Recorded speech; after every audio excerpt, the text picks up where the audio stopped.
మన దేశం ఎన్నో చారిత్రక ఆలయాలకు నిలయం. ప్రపంచంలో ఎక్కడా లేనంత పురాతన వారసత్వ సంపద మన సొంతం. చాలా ఆలయాల చరిత్ర, విశిష్టతల గురించి మనందరికీ ఎంతో కొంత తెలుసు. అయితే ఇప్పటికీ కొన్ని టెంపుల్స్లో అంతుబట్టని రహస్యాలు చాలా ఉన్నాయి. అవేంటో ఎందుకో తెలుసుకుందాం. మనందరం కంచి నుంచి కాశ్మీర్ వరకు ఎన్నో ఆలయాలకు వెళ్తుంటాం. దైవ దర్శనం తర్వాత కాసేపు అక్కడే ఉండి ప్రసాదం స్వీకరించి తిరిగి వెళ్ళిపోతాం. అయితే ఆ టెంపుల్స్ వెనుక చాలా రహస్యాలు ఉంటాయి. ఆ మిస్టరీలు ఛేదించేందుకు పరిశోధనలు జరుగుతూనే ఉంటాయి. ఈ ప్రపంచంలో మనది భక్తిభావ ప్రపత్తుల దేశం.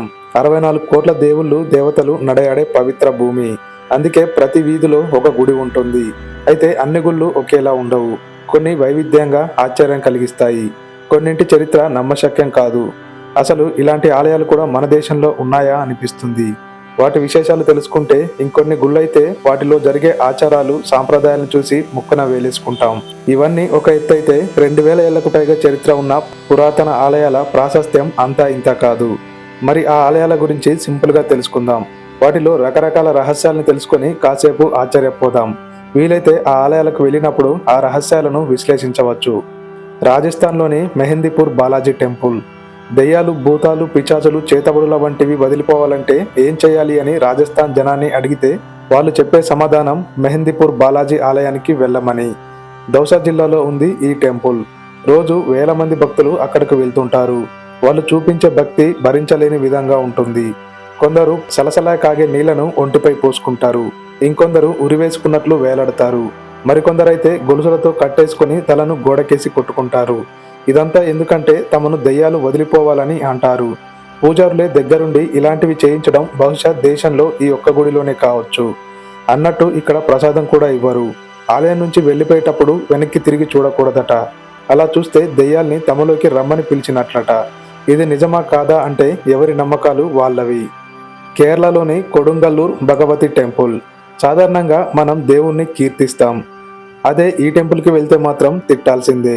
కేరళలోని కొడంగుల్ భగవతి ఆలయం ప్రత్యేకత ఇది. ఏటా ఇక్కడ 7 రోజుల పాటు ఉత్సవాలు జరుగుతాయి. ఆ టైంలో భక్తులు కత్తులతో ఎంటర్ అవుతారు. తలపై దాడి చేసుకుంటారు. రక్తం ప్రవాహంలా కారుతుంది. అలాగే గుళ్ళోకి వెళ్తారు. భద్రకాళి అమ్మవారిని నానా తిట్లు తిడతారు. తిట్ల దండకమే కాదు, భక్తి గీతాల రూపంలో కూడా తిట్టిపోస్తారు. అక్కడితో అయిపోదు. పూనకం వచ్చినట్లు ఊగిపోతూ గుడిపైకి రాళ్లు విసురుతారు. ఏటా రాళ్లతో కొడుతుండడం వల్ల ఆలయం దెబ్బతింటోంది. ఇక్కడ పూజ కైంకర్యాలు, కొబ్బరికాయలు కొట్టడం లాంటివి ఉండవు. 7 రోజుల ఉత్సవాల తర్వాత వారం పాటు ఆలయాన్ని మూసివేస్తారు. ఆ టైంలో రక్తపు మరకల్ని శుభ్రం చేస్తారు. గుజరాత్లోని స్తంభేశ్వర్ మహాదేవ్ టెంపుల్. అప్పుడప్పుడు మాయమై తిరిగి కనిపించే టెంపుల్కి వెళ్ళాలనుకుంటున్నారా? అయితే గుజరాత్ వడోదరలోని స్తంభేశ్వర్ మహాదేవ్ ఆలయాన్ని దర్శించుకోండి. అరేబియా సముద్ర తీర జలాల్లో ఉంది ఈ గుడి. ఇక్కడ ఈశ్వరుడు ధైర్యం చేసి తన వద్దకు వచ్చే వాళ్ళను కరుణిస్తాడని భక్తుల అపార నమ్మకం. సముద్ర అలల తీవ్రత తక్కువగా ఉన్నప్పుడు మాత్రమే ఈ ఆలయాన్ని దర్శించగలం. పెద్ద అలలు వస్తున్నప్పుడు ఇది పూర్తిగా నీటిలో మునిగిపోతుంది. కొన్ని గంటల తర్వాత తిరిగి కనిపిస్తుంది. ఈ ప్రత్యేకతే గుడిని ఫేమస్ టెంపుల్గా మార్చేసింది. ఆంధ్రప్రదేశ్లోని తిరుమల టెంపుల్. మన తెలుగువారికి తిరుమల టెంపుల్ కూడా ప్రత్యేకమైనదే. పూజలు, భక్త భజన, సందోహం ఇవన్నీ ఒక ఎత్తు. కేశ సంపద మరో ఎత్తు. రోజు ఈ ఆలయంలో 60,000 మంది దాకా తలనీలాల రూపంలో మొక్కు చెల్లిస్తుంటారు. అందువల్ల ఏటా 100 టన్నుల కొద్దీ జుట్టు పోగవుతుంది. దీన్ని ఈ వేలంలో అమ్మితే టీటీడీకి 300 కోట్లకు పైగా ఆదాయం వస్తుంది. తిరుమలలో హుండీ ఆదాయం తర్వాత ఎక్కువ రెవెన్యూ వస్తున్నది ఈ జుట్టు ద్వారానే. టీటీడీ నుంచి ఈ జుట్టు విదేశాలకు వెళ్తోంది. ఎక్కువగా అమెరికా, ఇటలీ, చైనాకు ఎక్స్పోర్ట్ అవుతోంది. అక్కడి విగ్గుల కంపెనీలు ఈ హెయిర్తో విగ్స్ తయారు చేస్తున్నాయి. చైనాలో విగ్స్తో పాటు ఆహారాన్ని నిల్వ ఉంచేందుకు కూడా జుట్టును వాడుతున్నారు. మన దేశంలో ముంబైకి వెళ్తున్న కేశాల్ని బాలీవుడ్ స్టార్స్ కోసం విగ్స్ తయారు చేస్తుంటారు. రాజస్థాన్లోని బ్రహ్మ టెంపుల్.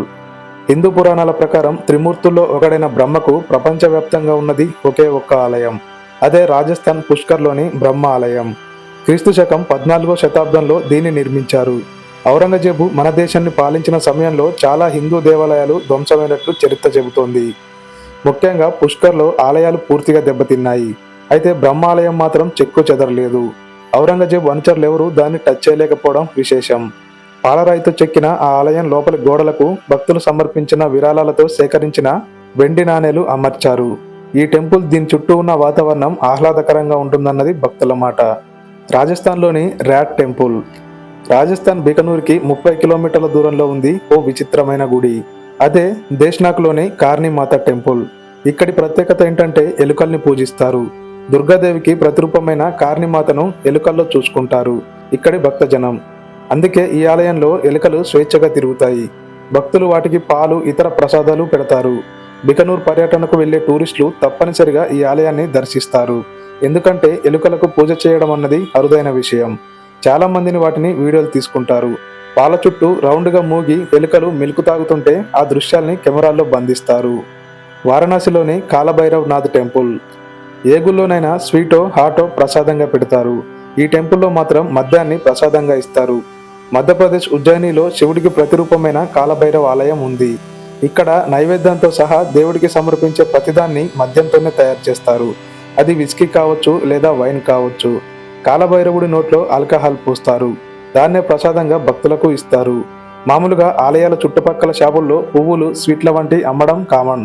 ఇక్కడ మాత్రం ఏ షాపుకి వెళ్ళినా మద్యమే అమ్ముతారు. కోల్కతాలోని చైనీస్ కాళీ టెంపుల్. కోల్కతాలోని తాంగ్రాలో చైనా టౌన్ ఉంది.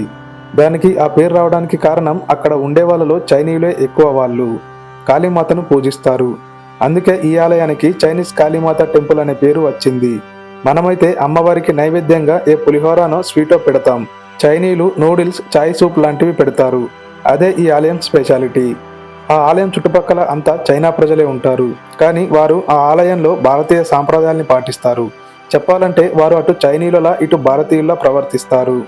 బెంగళూరులోని కాదు మల్లేశ్వర టెంపుల్. బెంగళూరులో కాదు మల్లేశ్వర టెంపుల్ తనదైన ప్రత్యేకతతో ఆకట్టుకుంటుంది. 1997లో ఈ ఆలయ పునర్నిర్మాణ పనుల్లో భాగంగా తవ్వకాలు జరపగా ఓ నంది బయటపడింది. దాని నోటి నుంచి నీటి ప్రవాహం వస్తుండడం ఆశ్చర్యం కలిగించింది. మరింత తవ్వగా ఓ నీటి కొలను కూడా బయటపడింది. అప్పటి నుంచి ఆలయ రూపురేఖల్ని మార్చారు. నంది నోటి నుంచి వచ్చే నీరు శివలింగంపై పడి ప్రవహించేలా ఏర్పాట్లు చేశారు. అయితే నంది విగ్రహంలోకి నీరు ఎక్కడ నుంచి వస్తుందో తెలియలేదు.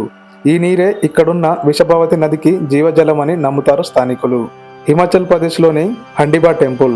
మంచు కురిసే మనాలిలో ప్రత్యేక ఆలయం ఈ హండిబా టెంపుల్. 4 అంతస్తుల ఆలయం. పగోడా ఆకారంలో ఉండడమే విశేషం. ఈ చుట్టుపక్కల ఎక్కడ ఆ మాటకొస్తే మన దేశంలోనే ఇలాంటి ఆలయాలు అరుదు. తూర్పు ఆసియా దేశాల్లో కనిపించే పగోడా నిర్మాణ శైలి ఇక్కడ కనిపిస్తుంది.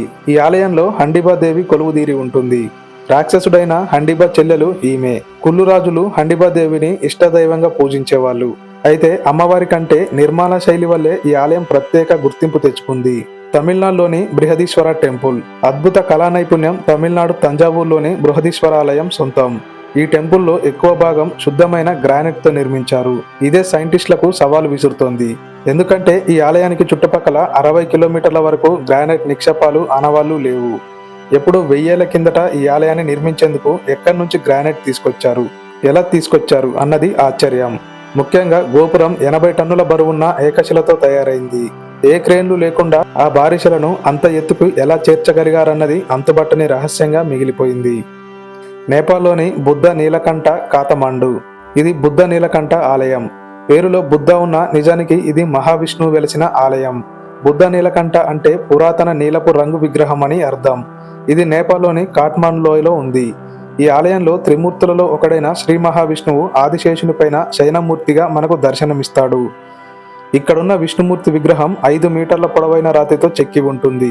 సహజంగా విష్ణువు శయనమూర్తిగా ఒక పక్కకు తిరిగి పడుకొని ఉండే మూర్తుల్ని మనం చూస్తుంటాం. ఇక్కడ మాత్రం స్వామి వెల్లకిలా పడుకొని నింగి వైపు చూస్తుంటాడు. ఇంకో ప్రత్యేకత ఏంటంటే ఇంత భారీ విగ్రహం నీటిలో తేలుతూ ఉంటుంది. భక్తులతో పాటు పరిశోధకుల్ని సైతం విశేషంగా ఆకర్షిస్తున్న ఈ విగ్రహం 1957లో జరిపిన ఓ అధ్యయనం ప్రకారం 1300 సంవత్సరాల నుంచి నీటిలో తేలుతోంది. ఇదంతా దైవశక్తిగా భక్తులు నమ్మితే పరిశోధకులు మాత్రం సైంటిఫిక్ కారణం చెప్పలేకపోయారు.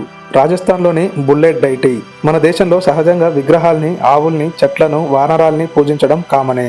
బుల్లెట్ని దేవుళ్ళ భావించడం ఎక్కడైనా చూశామా? ఆ వింత గుడి రాజస్థాన్లోని జోధపూర్లో ఉంది.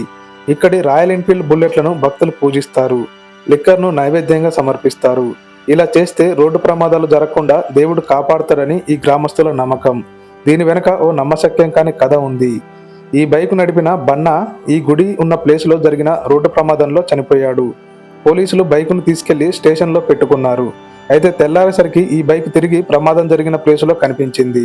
షాక్ అయిన పోలీసులు మళ్ళీ బైక్ను తీసుకెళ్లి ఈసారి గొలుసులతో కట్టేశారు. అయినా అంతే, నెక్స్ట్ డే ఈ బైక్ ప్రమాదం జరిగిన ప్లేస్లోనే ఉంది. ఇలా చాలాసార్లు జరగడంతో విసుగొచ్చిన పోలీసులు దీన్ని అక్కడే వదిలేశారట. జనం ఈ బైక్ను పూజిస్తూ బుల్లెట్ బాబా గుడి కట్టేశారు. మహారాష్ట్రలోని హజ్రత్ ఖమర్ అలీ దర్వేష్ దర్గా. సైన్స్ కారణం చెప్పలేకపోయినా మరో విషయం. ఓ బండరాయి. మహారాష్ట్ర శివపురిలోని హజ్రత్ ఖమర్ అలీ దర్వేష్ దర్గాలో ఉంది ఆ స్టోన్. ముంబైకి 16 కిలోమీటర్ల దూరంలో పుణే శివార్లలో ఆ దర్గా ఉంది. దానికి ఏ ప్రత్యేకత లేదు గాని అక్కడున్న రాయి మాత్రం ప్రపంచవ్యాప్తంగా గుర్తింపు పొందింది. కారణం దానిలో ముడిపడి ఉన్న అంతుబట్టని మిస్టరీయే. 90 కేజీల ఆ రాయిని ఒకవైపు పట్టుకొని ఎత్తడం ఎవరి వల్ల కావట్లేదు. అదే 11 మంది కలిసి చుట్టూ మూగి చూపుడు వేలుతో ఎత్తితే మాత్రం ఈజీగా లేస్తుంది. ఇలా ఎందుకో సైంటిస్టులు చెప్పలేకపోయారు. ఓ సాధువు ఇచ్చిన వరం వల్లే ఇలా జరుగుతోందని స్థానికుల నమ్మకం. ఉత్తరప్రదేశ్లోని నిధి వ్యాన్. కొన్ని విషయాల్ని నమ్మాలో వద్దో కూడా అర్థం కాదు. ఇది అలాంటిదే. ఉత్తరప్రదేశ్లోని బృందావనంలో ఉంది నిధివనం రంగమహల్ టెంపుల్. ఈ ఆలయంలోకి రాత్రివేళ రాధాకృష్ణులు వస్తారని, రాసలీలలు ఆడతారని స్థానికుల నమ్మకం. అందుకే సూర్యాస్తమయం తర్వాత ఈ టెంపుల్ని మూసేస్తారు. ఆలయ పరిసరాల్లోకి ఎవరిని అనుమతించరు. ఒకవేళ ఎవరైనా రాత్రివేళ టెంపుల్కి వెళ్తే వాళ్ళు చనిపోతారనే, లేదంటే వాళ్లకు చూపు, మాట, వినికిడి శక్తి పోతుందని ప్రచారం జరుగుతోంది. నిధివనంలో ఉండే చెట్లు మెలికలు తిరిగి విచిత్రమైన ఆకారాల్లో కనిపిస్తాయి. ఇక్కడి నేలంతా పొడిగా ఉన్న ఈ చెట్లు మాత్రం ఏడాదంతా పచ్చదనంతో నిండి ఉంటాయి. వీటిని చూసిన వాళ్లకు సహజంగానే ఈ ప్రదేశం ఆశ్చర్యం కలిగిస్తుంది. ఇప్పటి వరకు రాత్రివేళ టెంపుల్లోకి ఎవరిని అనుమతించలేదు. అందువల్ల నిధివనం మిస్టరీగానే ఉండిపోయింది. దీనిపై బాలీవుడ్లో హర్రర్ సినిమాలు కూడా వచ్చాయి. హిమాచల్ ప్రదేశ్లోని జ్వాలాదేవి టెంపుల్. హిమాచల్ ప్రదేశ్లోని కాంగ్రా జిల్లాలో జ్వాలాదేవి ఆలయం ఉంది. పరమశివుడి భార్య సతీదేవి ఆలయం ఇది. ఇక్కడ ఆశ్చర్యం కలిగించే విషయం ఏంటంటే ఆలయ ప్రాంగణంలో ఉండే జ్వాల 100 ఏళ్లుగా వెలుగుతూనే ఉంది. దానికి ఇంధనం గాని నూనె గాని పోయకుండానే జ్వాలిస్తోంది. దీని వెనుక ఓ కథ ప్రచారంలో ఉంది. సతీదేవి తండ్రి శివుణ్ణి తిరస్కరించడంతో మనస్తాపం చెందిన సతీదేవి సూసైడ్ చేసుకుంటుంది. శ్రీ మహావిష్ణువు ఆమె దేహాన్ని 51 ముక్కలుగా చేయగా అవి భూమిపై వేర్వేరు ప్రాంతాల్లో పడ్డాయి. సతీదేవి నాలిక ఇక్కడ పడింది. అదే జ్వాలగా వెలుగుతోందని స్థానికుల విశ్వాసం. ఈ మిస్టరీని ఛేదించేందుకు చాలా హేతువాద సంస్థలు ప్రయత్నించి చేతులెత్తేశాయి. ఆంధ్రప్రదేశ్లోని వీరభద్ర టెంపుల్. ఆంధ్రప్రదేశ్ అనంతపురం జిల్లాలోని లేపాక్షి క్షేత్రంలో ఉన్న వీరభద్ర స్వామి టెంపుల్ కూడా మిస్టరీ లిస్టులో చేరింది. అద్భుతమైన శిల్పకళ చాతుర్యానికి పెట్టింది పేరు ఈ లేపాక్షి టెంపుల్. అయితే ఇక్కడి వేలాడే స్తంభం ఎక్కువ మంది పర్యాటకుల్ని ఆకర్షిస్తోంది. ఈ ఆలయంలో 70 స్తంభాలున్నాయి. ప్రాంగణంలో ఉండే ఈ ఒక్కటి మాత్రం 80% గాల్లో తేలాడుతూ అందరినీ ఆశ్చర్యపరుస్తోంది. దీన్ని నిరూపించేందుకు చాలా మంది దీని కింద నుంచి క్లాత్ పోనిస్తుంటారు. పైన ఎలాంటి సపోర్టు లేకుండా భూమిని 20% టచ్ చేస్తూ ఇంత పెద్ద స్తంభం పడిపోకుండా నిలబడగలగడం మిస్టరీగా మారింది.